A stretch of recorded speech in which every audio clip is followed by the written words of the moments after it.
Tracking, alerting, protecting. This is WKYT This Morning. Now at 6:30 on WKYT, in a ringing endorsement, Kentuckians have overwhelmingly voted to give Senator Mitch McConnell a 6th term in office. Lexington's Mayor Jim Gray will have another 4 years, while his challenger says his loss is a win for the city. And stores just can't keep Taylor Swift's newest album on the shelves. It is really selling. Those stories and more. Breaking news as it happens. Coming up on WKYT This Morning. Good morning to you and welcome. It's good to have you with us. Maybe we can talk about things like Taylor Swift and some other things after the election now. It's been the season, hasn't it? I'm Bill Bryant. And I'm Roxanne. Yeah, it really has been a lot of attention focused on this campaign, really the most expensive Senate campaign, I believe, in Kentucky's history, right? Exactly. And, lots of changes yesterday, and then some things are very much staying the same. So we'll have some results for you and a lot of news this morning. Let's check in with meteorologist Micah Harris. Speaking of changes, getting colder out there. Yeah, before we talk about that, you are now one of millions that's been picking up Taylor Swift's CD. Yeah. I'm proud of you, Bill. I heard you rocking it out, pulling up this morning. Right. You didn't want to admit Ready to to that, go. did you? Ready to go. All right, outside right now. Let's check it out.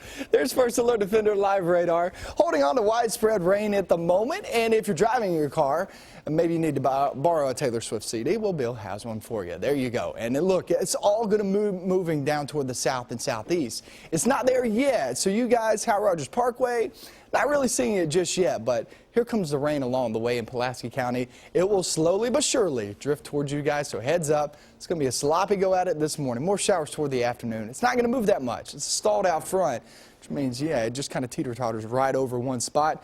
And then it will start to push on out as we go throughout the night. That's when that cold air funnels in. I'll show you how cold we get tomorrow coming up in a few minutes. And let's get to the news this morning. And as we mentioned, it was the most expensive race in Kentucky's history, but Republican Senator Mitch McConnell fought off Democratic challenger Allison Lundergan Grimes. McConnell won 111 of 120 Kentucky counties. His win puts him in position to become the U.S. Senate Majority Leader. WKYT's Victor Puente kicks off our team coverage this morning from our live desk with Campaign 2014 coverage. Good morning, Victor. Good morning, Bill. Last night, Mitch McConnell said this campaign was about big government and the people's desire for a new direction. That message has carried him to his 6th term in the Senate. Allison Lundergan Grimes came into the race a 5-point underdog, according to the final WKYT Herald Leader Bluegrass poll. But when the race was over, she'd fallen short by 15 points. McConnell's camp did their best to tie Grimes to President Obama. McConnell said the election sends several messages about the direction the country is heading, while Grimes said she was proud of the race she ran. They're hungry for new leadership. They want a reason to be hopeful. Above all, they want some reassurance that people who run the government are actually on their side. I will continue to work for you, and together we will rebuild a brighter future for the Commonwealth of Kentucky. McConnell used his position as leader of the Republicans in the Senate during the campaign. He told voters that without him in Washington, Kentucky's influence wouldn't be nearly as strong. Now, Grimes will continue in her position as Kentucky's Secretary of State. That term runs through 2016. At the live desk, Victor Puente, WKYT. Victor, thank you. Kentucky's 6th District Congressman Andy Barr won his first bid for re-election, beating his challenger Elizabeth Jensen. The Republican congressman celebrated out at the Embassy Suites on Newtown Pike. Barr says he appreciates the debate of ideas that he had with challenger Elizabeth Jensen during the campaign. Last night's election delivered a defeat for Kentucky's top Democrat in the Senate. State Minority Leader R.J. Palmer lost the Senate District 28 race to Republican Dr. Ralph Alvarado. Alvarado had filed a defamation lawsuit over one of Palmer's campaign ads, claiming that it used an edited video of a courtroom exchange that was taken out of context. The district covers all of Clark and Montgomery counties and a part of Fayette County. Well, for the first time in more than a decade, a Lexington mayor has won a 2nd term. Mayor Jim Gray easily won re-election over his challenger, former Lexington Police Chief Anthony Beatty. WKYT's Whitney Wetzel continues our team coverage this morning live in downtown Lexington to explain what Gray wants to accomplish next. Well, it was clear that incumbent Mayor Jim Gray had won a second term in office about an hour after the polls closed. This is the first time in a decade that Lexington voters re-elected an incumbent mayor. By 7:30, Gray's lead over challenger Anthony Beatty was already more than 22,000 votes, making his win a certainty.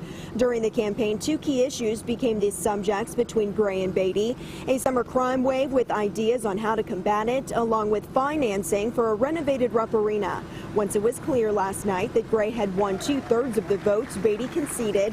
He thanked his family, volunteers, and supporters and said he was, quote, blessed for this experience. You look at it in totality, it's a win-win for me, for our city also, and it certainly brings us to a better place. Let's celebrate tonight, because in the morning we're going to get right back to work. Beatty served as Lexington's police chief from 2001 to 2008. His campaign focused on forming relationships with the people of Lexington. As for Gray, he served as vice mayor from 2006 to 2010. Live in downtown Lexington, Whitney Wetzel, WKYT. All right, thanks so much, Whitney. There I am. Lexington's only incumbent in the at-large city council race received a promotion last night. Steve Kay will become Lexington's vice mayor.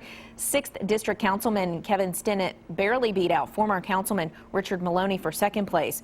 Both men will join Kay to fill Lexington's 3 at-large council seats. Kay told the Herald Leader the first thing he will do is work with the administration to establish priorities. There was an upset last night in Georgetown where the incumbent mayor lost by a razor-thin margin. Tom Prather defeated incumbent Everett Varney by just 21 votes. Prather is a former Georgetown mayor.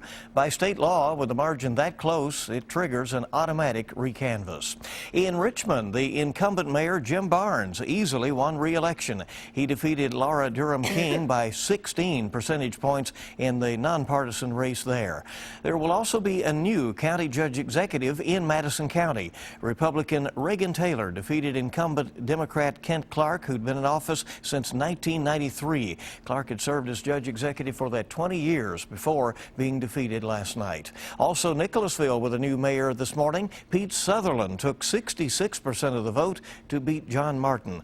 Nicholasville's current mayor, Russ Meyer, won the open seat for the state house. And voters also chose a new county judge executive. That went over there in Jessamine County. Republican David West beat out Democrat Bob Dameron. Dameron had been a state representative since 1993.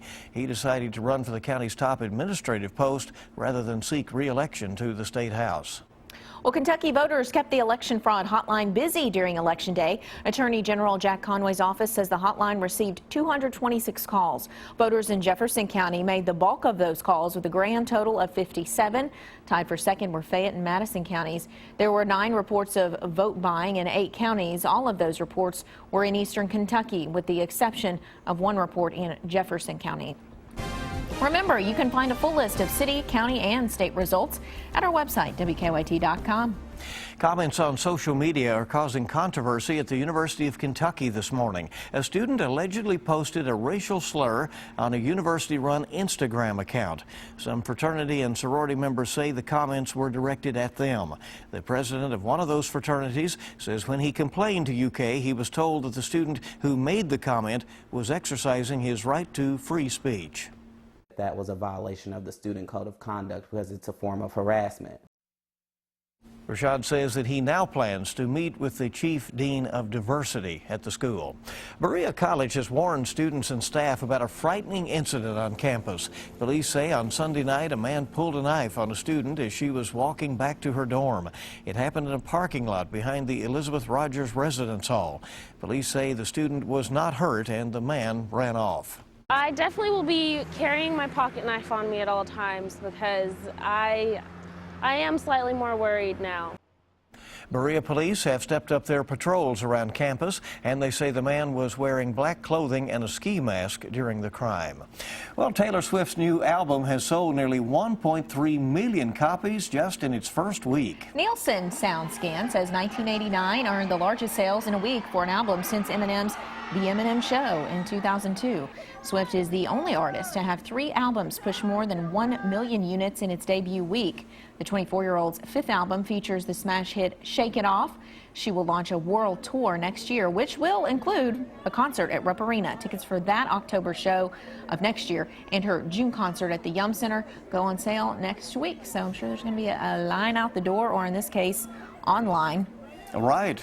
A lot of folks wanting that album there. 1989. Interesting title. Our time this morning is 6:39 on WKYT. And let's check live drive traffic. See what's going on out there this morning on the roads. Just ahead of the morning rush. We're about to get some daylight in the region right now, but we still have the rain. And Micah says that will be the issue on and off throughout the morning commute. So certainly be aware of that. I-75 in Newtown Pike is moving along fine. We've no real reports of any delays or problems so far. And let's keep it that way, right? Absolutely. And we have more news coming up for you Wednesday morning on WKYT. A police officer's camera was rolling when this strange sight lit up the night sky. We'll have an explanation on the other side of the break. Yeah, you won't be seeing anything like that today because we're going to have a lot of cloud cover, a lot of rain out and about.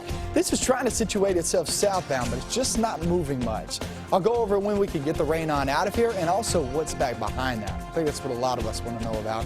And I'll show you that off and due weekend coming up.